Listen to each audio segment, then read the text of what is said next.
Bonjour à toutes et à tous les amis, j'espère que vous allez tous bien. On se retrouve aujourd'hui avec une nouvelle vidéo d'actu. Donc les gars, il y a une très grosse nouvelle concernant Islam Makhachev. Vous allez voir qu'on a probablement son prochain adversaire. Vous allez voir que c'est pas... Bah de toute façon, il y a que des boucans dans le top 5 des 77 kilos. Donc forcément, il va affronter un mec extrêmement dangereux. Il va pas affronter un top 10, un top 15, un top 20, vous voyez. Il va... il va affronter un mec, voilà, top 3, etc. Donc voilà, les plus dangereux au monde. Et vous allez voir que très probablement, ça va pas être le match-up le plus facile. Voilà. Donc, on va parler de ça, on va parler d'Alex Pereira, on va parler de Daniel Cormier et John Jones. Vous allez voir qu'ils se taclent. Daniel Cormier, il termine John Jones. John Jones, il va bugger, les gars. On va parler de Patrick Abirora, d'Arman Saroukian. Bref, on va faire le tour de l'actu, les amis. On commence tout de suite avec une vidéo d'Alex Pereira à l'entraînement. Attendez, je vous mets ça.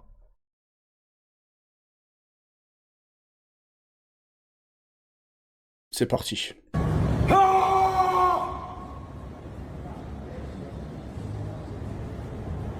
Avant de commencer, j'ai oublié, j'allais oublier. Hier, j'ai oublié de vous le dire, donc là, je cut vite fait. Les gars, ce matin, j'ai sorti une vidéo analyse Khamzat Chimaev contre Strickland pour remercier mes abonnés qui me follow. J'ai regardé un petit peu, je suis allé voir sur les autres chaînes. Chez Clément, chez The French Savagerie, etc. Chez plein de youtubeurs, et ils font des vidéos spéciales abonnés. Pour remercier les abonnés, ils font du contenu exclusif. Donc je me suis dit, moi aussi, faut que je commence à en faire. Donc pour remercier tous mes abonnés, là j'ai posté en avant-première pendant quelques jours ma vidéo Strickland Khamzat Chimaev. Voilà, c'est pour vous remercier les gars, vous serez prioritaires. Vous verrez la vidéo en premier comparé aux autres. Et puis voilà. Par contre, il y aura très probablement aussi du contenu exclusif que pour vous. Voilà, je sais pas encore ça peut être quoi, mais je compte en faire. Voilà, je suis en train de réfléchir. Qu'est-ce que je pourrais faire sur mes entraînements, sur enfin ma diète, ma nutrition, sur ma vie de tous les jours. Voilà, je suis en train de réfléchir. Donc voilà, vous l'aurez compris, c'est pour vous remercier. Les autres qui ne peuvent pas s'abonner ou qui ne veulent pas, vous inquiétez pas, la vidéo vous l'aurez, mais un petit peu plus tard. Voilà, bref, on continue avec Alex Pereira, les gars.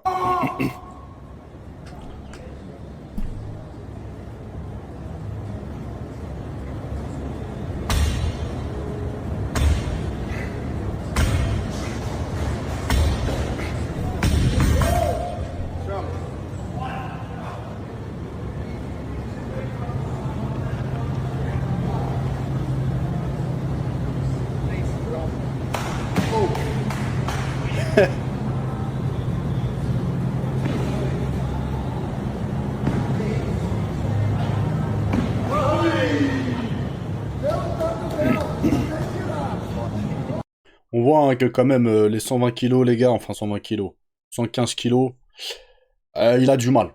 Vous voyez, quand il retombe sur ses appuis, il a du mal tellement qu'il est lourd, il perd l'équilibre et il tient même pas sur ses appuis en fait. Il n'a pas l'habitude hein, de combattre à ce poids-là, les gars. Et très probablement à faire de l'exercice à ce poids-là. Parce que là, il est vraiment très très lourd, hein, les gars. Je crois qu'il est en prise de masse là. Donc il a dit quelques... Je vais m'érir de quelques kilos, 7 ou 8 kilos, je sais plus exactement.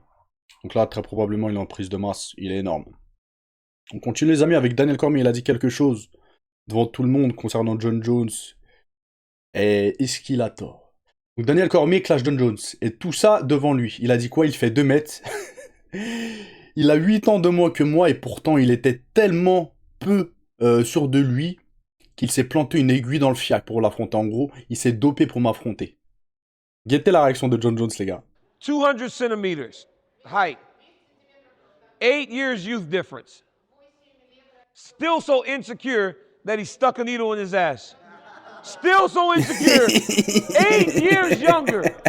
Il a reculé gentiment avec un petit sourire parce qu'il sait. Guettez, les gars, guettez. 8 years younger. 8 years younger. 200 centimeters height. Hey. No. Daniel, Hey, actually, Daniel. he don't. Abe do. He called Abe, tell Abe, stick my ass. Hey. Yeah, you did, Abe. Hey. Mais Guettez, il va dire quoi? Guettez, il va dire quoi? Hey, yes. Let her Hey, translate. En fait, pour se défendre, regardez la ligne de... En fait, regardez la ligne de défense qu'il va prendre. Mais peu importe hein, que t'aies raison sur ce que tu vas dire, t'as tort. était dopé contre Daniel Cormier. Voilà, enfin... Donc John Jones répond à Daniel Cormier en disant que ce n'était pas les stéroïdes qui l'ont aidé avec le coup de pied à la tête qu'il lui a mis. Il poursuit en disant, écoutez bien, guettez, il dit, beaucoup d'hommes dans cette salle utilisent des stéroïdes. Ouais, et on va voir la réaction des gens, les gars. Il a dit beaucoup d'hommes. Ouais, même s'il y a toute la planète qui utilise des stéroïdes. Il les a utilisés pour gagner un combat. Cormier, jusqu'à preuve du contraire, n'était pas sous stéroïdes. Donc t'as triché. Guettez. Guettez. 100%. Ah, Ah, ah ouais. Steroids. My Hey, all. hey guys, listen. Yeah. I'm fine now. Mais c'est moche. C'est moche de banaliser ça. Vous voyez, regardez. En fait, ça restait tabou, mais là, si ça commence à banaliser ça, ouais, c'est normal, etc. Même pour les plus jeunes, pour ceux qui commencent le MMA, etc. Même si ça existe, hein, déjà le dopage. Hein. Même à la muscu, maintenant, vous allez à la muscu, vous voyez des petits, ils ont 18 ans, ils commencent à se doper, etc. Ça devient banal. Mais je pense qu'en tant qu'athlète suivi par des millions de personnes, faut pas banaliser ça. John Jones aurait été plus... mieux, je pense, hein, les gars qui disent ouais, c'est vrai, j'ai fait une erreur et tout, j'aurais pas dû. Là, ils banalisent le bail. Ouais, tout le monde ici, on utilise et ils rigolent tous avec ça. Comme si que c'était... Hein? I knew at a point he would finally admit. Pour moi, Daniel Cormier, ça a été l'un des meilleurs combattants de la planète ces dernières années. Se dire, je le compare avec les combattants du Pride, avec tous les combattants réunis, les gars. Il rentre pas dans le top 5 des meilleurs combattants au monde. Avec Khabib, John Jones, vous voyez quoi, les têtes qui sortent souvent. Mais il est dans le top 6. S'il doit y avoir un 6ème, ce serait lui. Pour moi. Pas négliger, les gars, ce qu'il a fait. Un double champ, 93 poids lourd. Il a affronté les meilleurs au monde, il était extrêmement dangereux. Voilà, il a perdu contre John Jones, contre Miocic. C'était un athlète de malade, les gars. Un athlète de malade pour son gabarit. Voilà. Comme je vous ai dit, hein, j'aurais bien aimé voir Cormier, Prime, Fedor Prime. J'aurais beaucoup aimé. Là, pour moi, Daniel Cormier ne met pas un poids à John Jones, il en met 10. Même si John Jones va se réconforter avec ses fans, avec son équipe. Ouais, le stéroïde man et tout. Non. Cormier, il a raison, les gars. Et il l'a éteint. Il a éteint John Jones. Continue avec Patrick Abirora, qui a été, les gars, ce qu'il dit. Mais il a raison. En plus, il en parle sans tabou, en mode normal. Mais il a raison. Mais après, moi, ce que je comprends pas dans ce qu'il va dire, c'est pourquoi il le fait sous anonymat, en cachette. Fais-le ouvertement, tu t'en fous, tu dois rien à personne. Guettez ce qu'il a dit. Je suis un gros espion, c'est-à-dire que moi je suis une petite fouine, ça veut dire que je fais des faux comptes et j'espionne mon adversaire, ça veut dire que faudrait que l'adversaire m'espionne, mais moi vu que je sais que je fais ça, ben, je poste rien. C'est-à-dire que tout ce que je poste sur les réseaux sociaux, faut savoir que c'est absolument pas ce que je travaille à l'entraînement. Ouais, c'est bien Tout d'avoir... ce que je poste en termes de vidéos palettes, toutes les vidéos que vous allez voir et tout, chaque fois sachez que j'ai fait 2 heures d'entraînement et le moment où on va faire la story, c'est exactement pas ce qu'on est en train de travailler. Ah ouais, donc ça veut dire Benson Anderson, là il a gagné des followers, il sait pas d'où ils viennent. Ouais, il y a des petits espions. Je suis en train En même d'espionner, temps, je regarde ton club, je regarde tes partenaires d'entraînement, j'espionne ouais. même ta famille, C'est un malade. j'espionne tout ton club. C'est toi qui le fais C'est ou moi alors qui c'est le fais. ouais, C'est un toi malade. perso C'est le moi qui le soir fais, ouais. tu dédies un peu, J'espionne ça tout. fait partie de ta prépa en gros. Je fais tout ce que tu fais, par exemple, où est-ce que tu vas manger à midi, ce que tu fais, j'aime bien savoir ton mindset, comment t'es un combattant. Par exemple, Kevin, je savais que c'était un guerrier, je savais qu'il faisait ça, je savais qu'il faisait la prépa physique avec tel préparateur physique d'Australie, je savais qu'il faisait toutes ces vidéos YouTube, je les ai regardées, je regarde tout.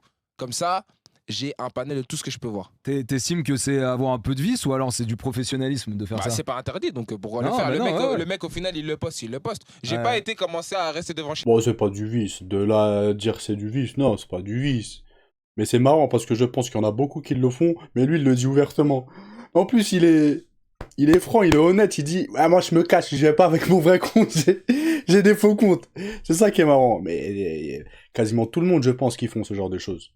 Chez toi, ou j'ai envoyé des espions dans ta salle, ça on peut pas faire. Pour moi, ça je pense que c'est même pas légal. Non, mais... ça c'est pas... Non, le dis pas. Non, mais espionner ce que tu fais sur tes réseaux sociaux, bah oui, ça je vais le regarder.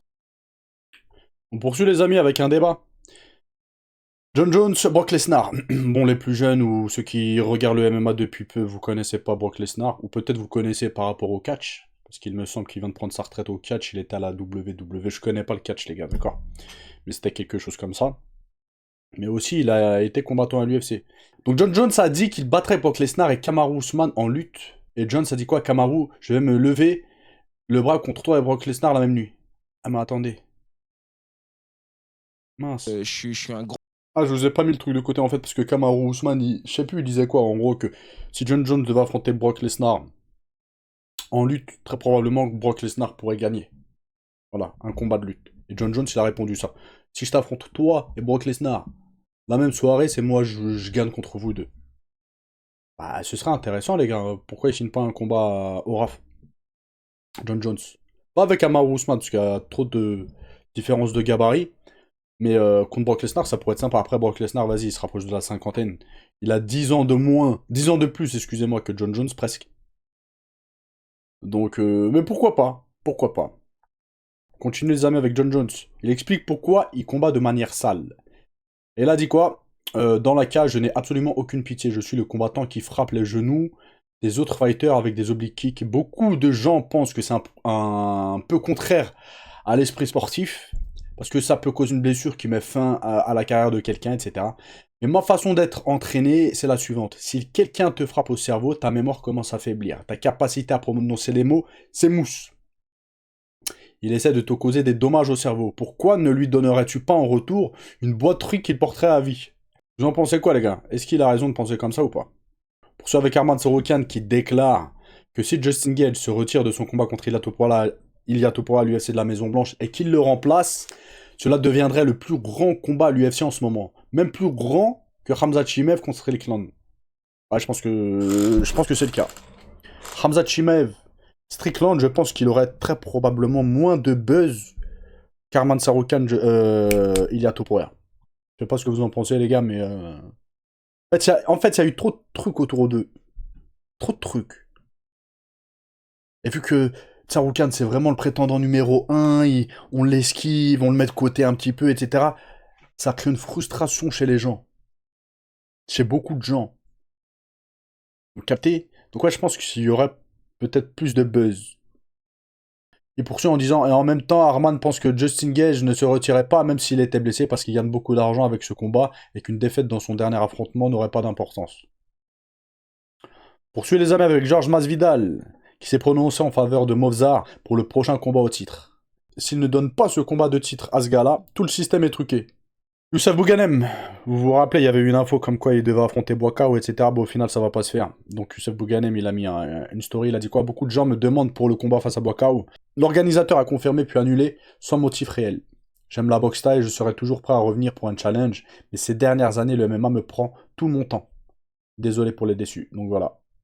Oubliez le combat contre Boakao, les gars. Ça ne se fera pas, du moins pour l'instant.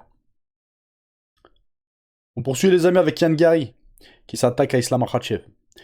Il a dit quoi? Ça, c'est l'information, elle date d'hier. Ou d'avant-hier, voilà. Donc il a dit quoi? D'abord, tu dis que tu as une blessure à la main. Dana a parlé d'août. Toi, tu dis juillet. Moi, je suis prêt depuis que tu m'as recalé la dernière fois en mai. On t'attend tous. Bref, Islam Makhachev, il a répondu quoi? Ne t'inquiète pas pour mes blessures. Je suis prêt à tout moment. J'attends ce contrat. Donc voilà, il a répondu. Donc, bon bah voilà. Hein. On pensait Morales, Yann Gary. De toute façon, les gars, c'est le top 5 de la catégorie, le top 3 de la catégorie. Donc forcément, ils vont en affronter un ou l'autre. Et ils veulent tous affronter Islam Makhachev. Donc voilà, ce sera soit l'un, soit l'autre. Je sais pas comment ils vont s'arranger au niveau des contrats, ce que l'UFC va penser. Et voilà, ils vont... Voilà. En tout cas, Yann Gary... De toute façon, j'allais dire Yann Gary, c'est un boucan, mais Morales aussi, c'est un boucan, les gars. Mais je pense que Yann Gary... En fait, soit ça va être un combat extrêmement facile pour Islam Makhachev, soit ça pourrait potentiellement être un combat extrêmement difficile pour Islam Makhachev. Parce que Yann Gary, soit il va se servir de sa taille et de son allonge, et ça va être un avantage de fou, soit il va se faire surclasser comme JDM. Est-ce que vous captez? Si Yann Gary arrive à garder la distance, à gérer, les amener au sol, à contrer les amener au sol d'Islam Makhachev, ou justement avec la menace, mettant des genoux, beaucoup de kicks, des high kicks, etc., beaucoup de jabs, etc., et qu'Islam Makhachev n'arrive pas à s'approcher, bah, ça risque d'être compliqué pour Islam Makhachev. Par contre, si très rapidement Islam Makhachev arrive à arriver au corps à corps contre Yann Gary, arrive à l'amener au sol, pour Yann Gary, ça risque d'être compliqué. Donc là, hein, Ce combat peut être stylistiquement l'un des combats les plus opposés en termes de style qu'on peut avoir à l'UFC. Là, ces derniers temps. Et on poursuit et termine, les amis, avec un petit sparring de Khamzat Chimaev.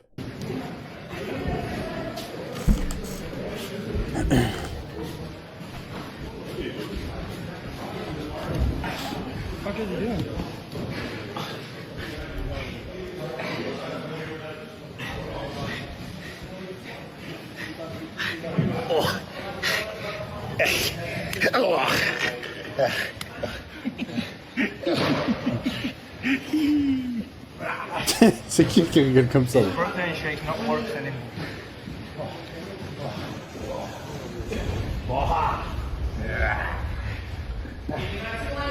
Je sais pas c'est qui le mec.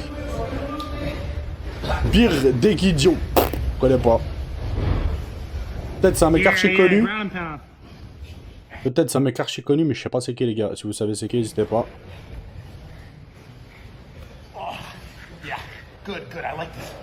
Ouais. C'est pas un combattant, mec. Que j'avais pas vu le truc, hein. Je découvre avec vous.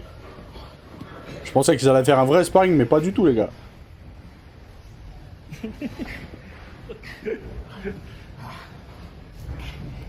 Ah ouais, laisse tomber. Bon, vas-y, il s'amuse avec son fiston. J'ai cru que ça allait être un vrai sparring, moi, les gars, mais pas du tout. Je vous laisse. Passez une bonne journée. Ciao, ciao.